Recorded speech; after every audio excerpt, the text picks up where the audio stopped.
Recently, OpenAI launched a feature in ChatGPT called Projects. And in this video, we're going to look at how to use projects to improve your English. And then we're going to compare it to a similar tool from Google called Notebook LM. So let's jump into projects. The basic idea of projects is to collect information around a theme, something you're working on, a project, and then put it into a bucket that you can interact with, that you can create things with, that you can practice with, knowing that ChatGPT knows that information. So that's a cool idea, but how does this look in practice? So I have a few projects going here. I could create a new one. It's very simple. You just name it basically and then upload files.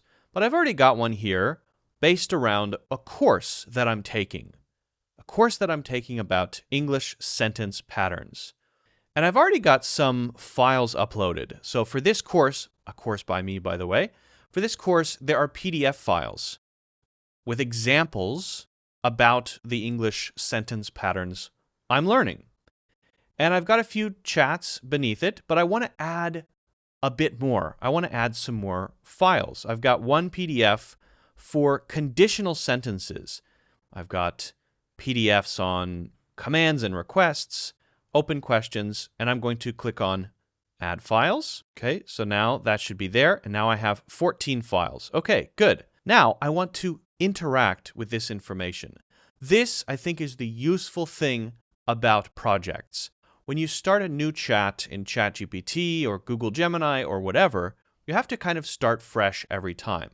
But here, because you have a bucket, whatever you do is going to refer to other things you've done already, previous knowledge that you and ChatGPT kind of know together.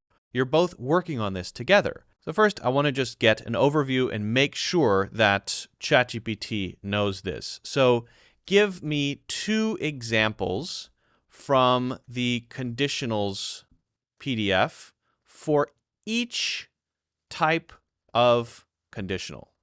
Okay, 0 conditional. If you heat water to 100 degrees, it boils. First conditional, if it rains tomorrow, we'll stay home. So I've got these examples, and they're not just random examples. They're coming from the PDF I uploaded. They're coming from this PDF. And they are the examples in the PDF. You'll just have to trust me on that.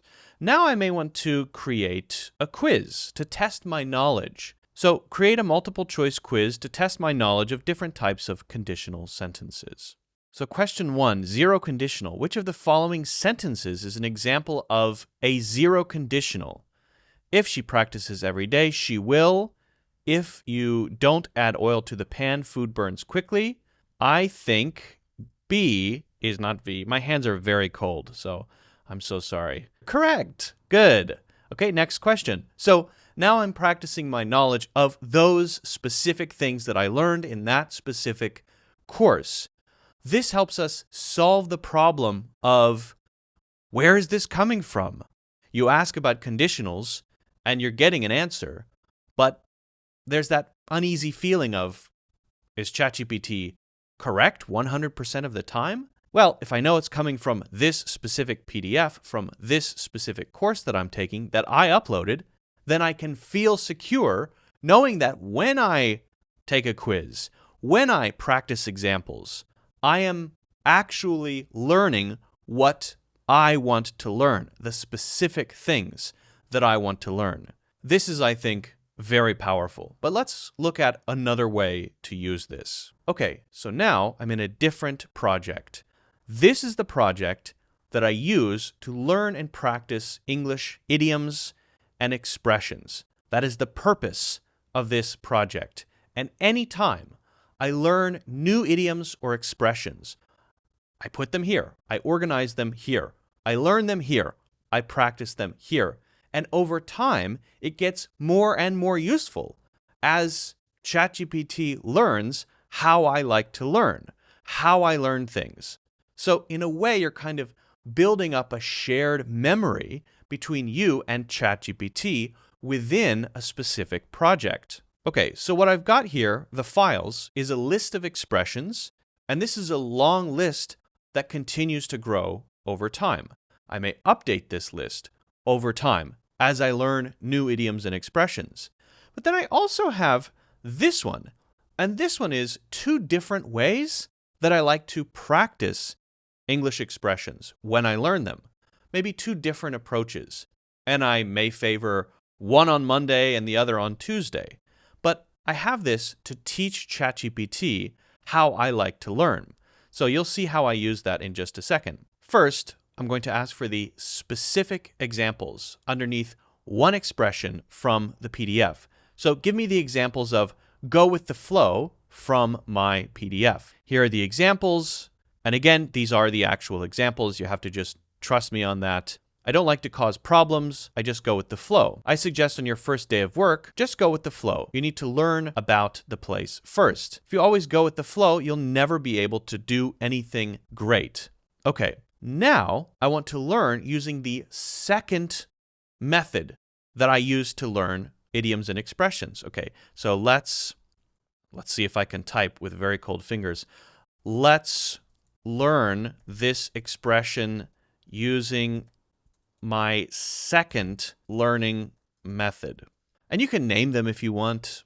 It is the second one, so I haven't specifically named it, but I could. So what is the method? Well, the method is to give me a simple explanation, and then to give me the etymology or origin, and then to give me more examples, and then to create a quiz. So this is exactly what I want. You could have 10 different methods. You'd probably have to be careful in naming them, right? Let's use method 10 for this one. However you want to name it, right? The idea is you're quickly able to interact with a lot of information without having to think about prompting too much, about providing a bunch of information every time. The phrase comes from the idea of water flowing in a river. Instead of resisting the current, you move along with it. Great. I've got my examples, and I've got my challenging multiple choice quiz. Again, I think the important thing here is not just organization. It's about building up processes within each thing that you're working on. Here's a course I'm working on. Here's a list of expressions I'm working on. I want to learn these expressions specifically in a particular way. You have a shared context that allows you to accomplish more based on specific information in a way that you want to practice it, work on it, create it, whatever. And over time, it just gets better and better. And it saves you a lot of time having to provide information every time, having to explain how you like to do things. Now, it might take a bit more time to create those documents up front, but once you do, it's kind of like training a little custom version of ChatGPT specifically for this or that gets better over time as it learns about you doing this specific thing, this or that. But now we need to compare this to Google's Notebook LM, which is very similar in a lot of ways. Okay, so the interface is pretty similar. I've got a few more sources here because I added a couple of videos, but it's basically the same. And I've recently uploaded the conditionals PDF that I used for my ChatGPT project. And my sources are over here. And I want to ask the same questions. So give me 2 examples from the conditionals PDF for each type of conditional. Let's see if we can get exactly the same examples. Okay, it looks to be the same. If you heat water to 100 degrees C, that's cool. You can click on it and see the actual reference. I like that. First conditional, if it rains tomorrow, we'll stay home. Again, I can click on it and see the reference. So I don't see any big difference in retrieving specific information, but the key thing for me is how good is it at creating stuff?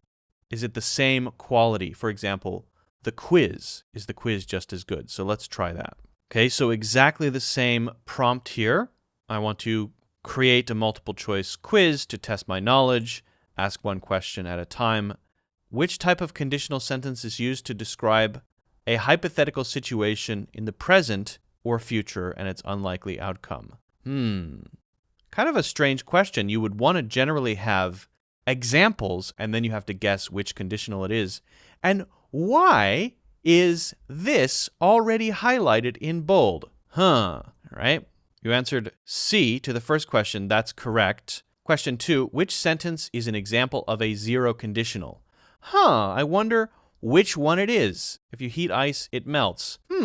It's already highlighted. Okay, don't highlight correct answers because it is a quiz. That should be obvious. I didn't have to tell ChatGPT that. That's a little frustrating. Okay, question 3. What type of conditional is used in the following sentence? Had I known you were coming, I would have baked a cake. That's going to be the implied conditional, E. Question 4. Which of the following sentences is an example of an alternative conditional expression? Again, it has highlighted an answer. It has highlighted an answer. I told it not to, so it's already forgetting the instructions. Notebook LM is very cool in general. It's very similar to projects, and it also has this interesting feature. Today, we're going to be looking at the English language. Yeah. All kinds of really interesting stuff about sentences and how to ask good questions and even how to make your writing more exciting. Yeah, it's going to be a lot of fun. And that's very cool. So I like Notebook LM. The problem that I had with it when I reviewed it originally, and that I still have with it, is that the responses when you're trying to create something just aren't as intuitive as ChatGPT for whatever reason. Great for retrieving information. The podcast feature is very cool. But in terms of creating things, writing things, extending knowledge, creating quizzes, right? Practicing your own examples, getting feedback on those examples. In my experience, testing both of these quite a bit, ChatGPT just tends to be more intuitive, to feel more like I'm talking to a smart person here, rather than someone who forgets after one response that I said, don't put the correct answer in bold in the quiz itself. Wait for me to respond, right? Those little things make a big difference. They continue making updates, which is cool. I still prefer using ChatGPT Projects just because I feel like it's almost the same thing, minus some of the extra features like this, and I'm dealing with what I feel is a smart person who kind of understands what I want to do and can learn more about how I like to do things as we work on this project together, which is pretty cool. Let me know what you think. If you think of other creative ways to use projects and Notebook LM, let me know in the comments. If you haven't done so already, don't forget to hit the like button and subscribe. Get a free course in the links in the description. Check out the 90-day program, the best way to improve your English fluency in 90 days. Thanks for watching, and I will see you in the next one.